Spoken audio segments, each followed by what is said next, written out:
Divorce lawyers of Reddit, what is the most insane, evil, funny, dumb way a spouse has tried to screw the other? Silent scan. When you're about to go through a divorce, don't clean out the accounts and hide the money. Grab your pets and put them in a safe place where nobody will ever find them until the divorce is all long over. I tried to do this, but my STB ex called the cops on me. I explained how abusive he was. Picture a sobbing, sleep-deprived woman covered in bruises and a broken leg in a cheap hotel lobby trying to explain to the cops that her husband tried to kill her the night before, but the cops told me that because I left and took the dogs with me without telling him, fled in the middle of the night, that I was in the wrong, and even if I wanted to argue out keep the dogs would have you stay with him until a judge decided. Cops took my dogs back to him. All happened within 4 hours of my leaving. I never saw my dogs again. Silent scan.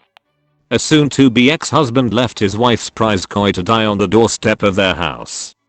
Apparently the value of these fish, 6 in total, was over $100,000.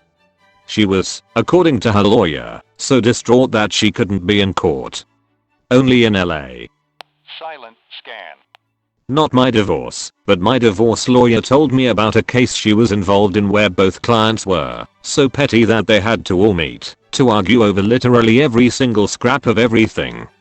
The final object that neither would settle on was a ceramic rabbit statue, a really generic one from Home Depot or whatever. Zero sentimental value, but since it was the final item, neither side wanted to lose the last thing and they dragged it out over 3 separate meetings for this one thing. I don't remember which ended up getting it, but once they settled it and signed everything, the winning party stuck it on their lawyer's desk as a gift and walked out. They must have felt so cool yet looked so stupid.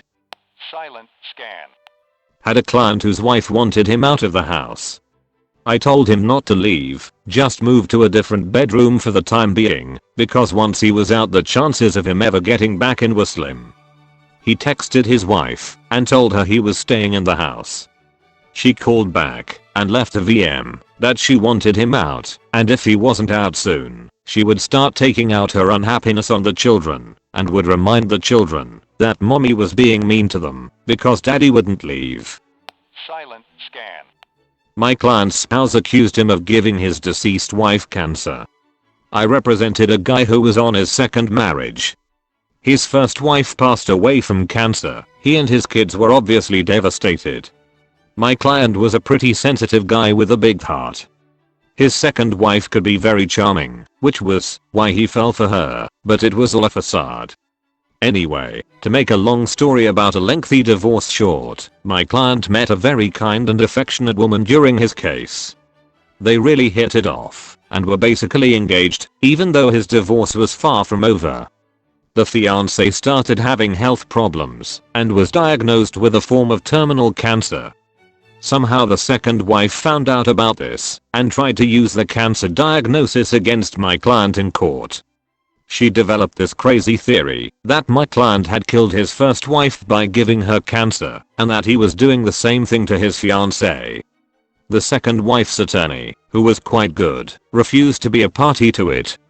The attorney never addressed the argument in court and didn't even ask the second wife any questions about it during testimony. Rather, the attorney informed the judge that the second wife wished to address the court directly about an issue. The judge allowed her to do so, in a highly irregular move. The second wife told her crazy conspiracy theory to the judge, adding that she was certain my client had tried to give her cancer at some point as well. I wish I had an artist's rendering of the scene, capturing the second wife's crazy eyes, her attorney's look of shame/embarrassment, the judge's look of confusion/ennui, and my look of awe-inspired disgust. Silent scan. Former divorce lawyer. Not so much insane, but unfortunately common, accusing former spouse of molesting the children in domestic violence to retain full custody and get a restraining order to force spouse out of the marital home. This sets the new status quo for custody, which judges are reluctant to disrupt considerably down the road. Takes months if not years for accused spouse to prove his innocence, and CPS will often find evidence where none exists if accusing party is a good enough manipulator/actor. Pretty horrendous long-term outcome for all parties. Kids are brainwashed against estranged parent when young. Later they often grow to resent the accusing parent for poisoning their relationship with estranged parent. Kids often grow up with multitude of mental health issues. Probably one of the worst things a person can do to their children, or to win against their former spouse. Silent scan. Don't forget to like and subscribe to get even more awesome content. Come on, it just takes 1 second. Silent scan. I work for a divorce attorney now, but the craziest thing came to my attention when I worked for the prosecuting attorney. This couple was breaking up, and Mr. left the house. Miss Us went to work the next morning as usual. When she returned home in the evening, she found Mr. had been to the house and removed his clothing and belongings as she expected. What she didn't expect was that he had also gorilla glued her belongings together. He glued the TV remote to the table, the phone to its cradle, the couch pillows to the couch, and even glued the vacuum cleaner to the carpet. She called the police and reported this as property damage. The police went with her through the house documenting dozens of items glued to various things, but for days she was discovering random things and she would call to amend or update her report. My GD oven mitts were glued to the wall, or he glued the effing sheets together in the linen closet. I've seen people do and say really awful things to each other, but that was diabolical. Silent scan. Have a friend who went through a nasty divorce and his ex was vengeful as hell, despite him having done nothing wrong like cheating, lying, etc. Basically, he got laid off from good job and the loss of status embarrassed her, especially as he took to being stay-at-home dad and their kids adored him. Never mind she had MBA and 6-figure job herself. She would buy expensive shit on credit cards to show high expenses, then return it for cash or store credit, so that the refund didn't go back on card, so that she could try to get more support. To just get a job, he took one at Home Depot. He'd been an engineer at a tech company. Later on, he landed an IT consulting position that was part-time, but paid about what he made at HD working full-time.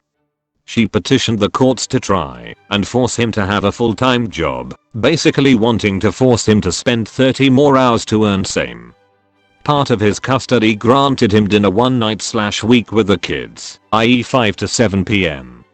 He asked for it to be school pickup to 7 p.m. instead, and she refused that, even though from 3 to 5 they were at home with a nanny, who had to be paid for that time, while mom was at work. Silent scan. Edited for spelling, as I was shaking while typing this out earlier today. My dad was physically and verbally abusive to my mom and my siblings. He never sexually abused us, but he was serially unfaithful to my mom and had a nasty drug habit. He left rehab so many times, I don't know why she stuck with him that long. When I was in 7th grade, he tried to kill my mom, and she finally files for divorce. And none of his outrageous claims are believed. But I was a knucklehead like my dad. Nobody could tell me right from wrong. I was just following the example I had, and it wasn't good. Mom told me to straighten up or go live with dad, and like a fool, I chose poorly. It was a year of pure hell.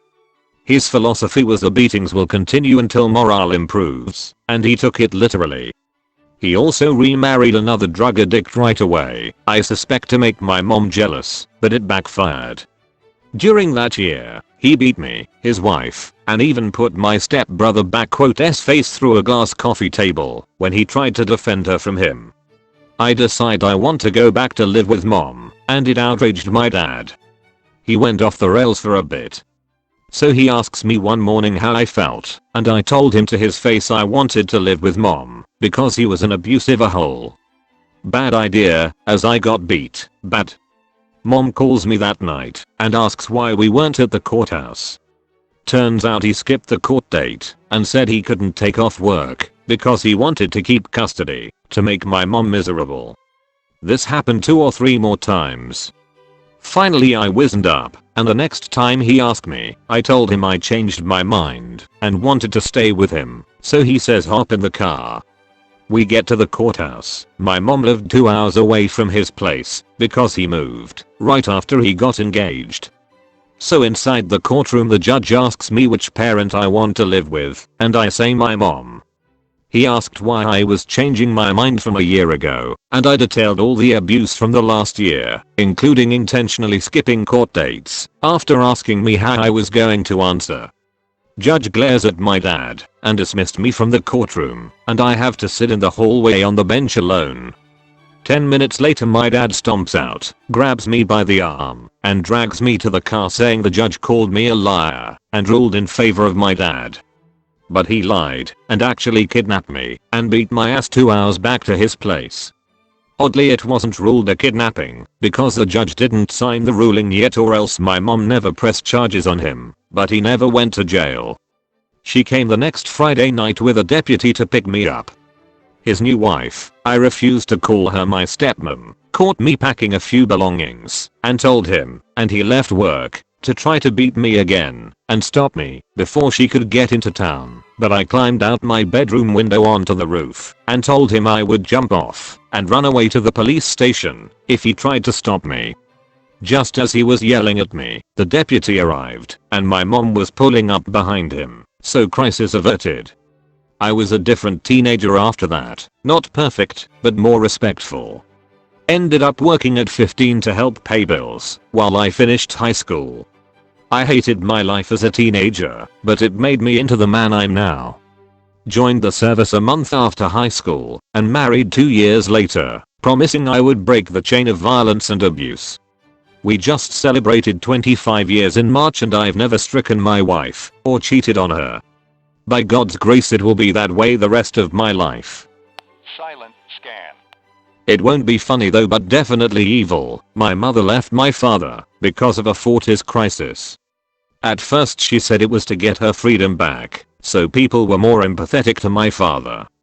Seeing that, she changed her version and started to spread the world my father cheated on her and raped her. When I stood up for my father, she claimed I beat her during years as well. You would be surprised how people would definitely believe a female who claimed being a victim of domestic and sexual violence. It's been 8 years, I've lost more than half of my genealogical tree, even on my father's side. Cunts like her are the reason real victims aren't taken enough seriously. My dad on the other hand is still madly in love with her and says we need to forgive to move on. Wish I could be half this brave. Silent scan. I was a femme law paralegal, but my worst was my own divorce, actually. My ex came out as gay and decided he wanted to be a costume designer. Okay, well bad for me, but more power to him. He decided the historical collection of paper dolls my grandma had left me should go to him because he wanted them as models for his costume designs.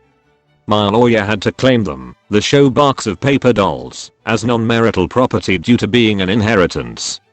His lawyer made some sort of legal claim about how they were commingled and thus marital property because I'd put other stuff in the box that I had bought during the marriage, such as a coloring book.